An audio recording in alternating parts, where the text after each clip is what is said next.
సంకట పరిస్థితిని జయించుట. యూదా వారందరూ తమ శిశువులతోనూ భార్యలతోనూ పిల్లలతోనూ యెహోవా సన్నిధిని నిలవబడిరి. 2వ దినవృత్తాంతములు 20వ అధ్యాయం 13వ వచనం. యూదా రాజులలో శ్రేష్ఠుడైన యెహోషాపాతు కాలంలో జరిగిన సంఘటన ఇది. జనులందరినీ దేవుని దగ్గరకు నడిపించుటకు బైబిల్ బోధకులను పంపించాడు.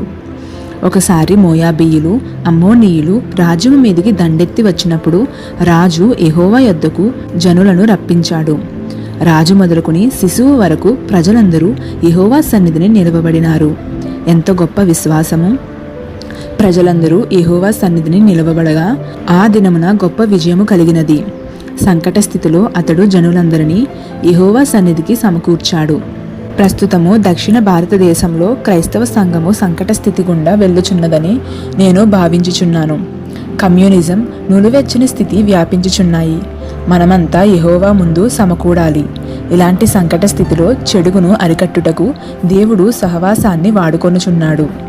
విశ్వాసమునకు మూలమైన యెహోవా యందలి భయమును ప్రజల నుండి తీసివేయాలని సాతానుడు ప్రయత్నిస్తున్నాడు. ఎవరైతే ప్రార్థన చేస్తారో వారు దేవుని హస్తమును చూస్తారు. వారు జయమును చూస్తారు. జీవముగల దేవుడు ఉన్నాడు.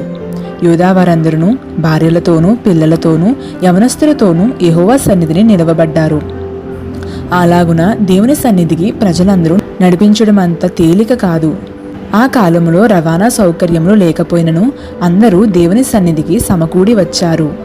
మన చుట్టూనున్న విగ్రహారాధన పెరిగిపోతుండగా మనమంతా దేవుని సన్నిధికి సమకూడి రావలసి ఉన్నది. జనులందరూ భార్యలతోనూ శిశువులతోనూ దేవుని సన్నిధిలో నిలవబడి శత్రు సైన్యముపై జయము పొందారు. యూదాలో ఎంత గొప్ప సంఘటన ఇది!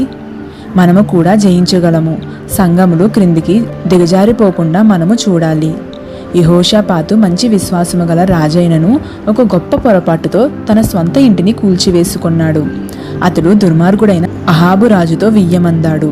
తన కుమారునికి రాజకుమార్తెను పెండ్లి చెయ్యాలని యెహోషాపాతు ఆశించాడు. ఇది తప్పైన ప్రమాణము. మారుమనసు పొందిన వ్యక్తి దేవుని దృష్టిలో రాజకుమారుడు. తప్పైన ప్రమాణము అతనిని నాశనము చేసింది.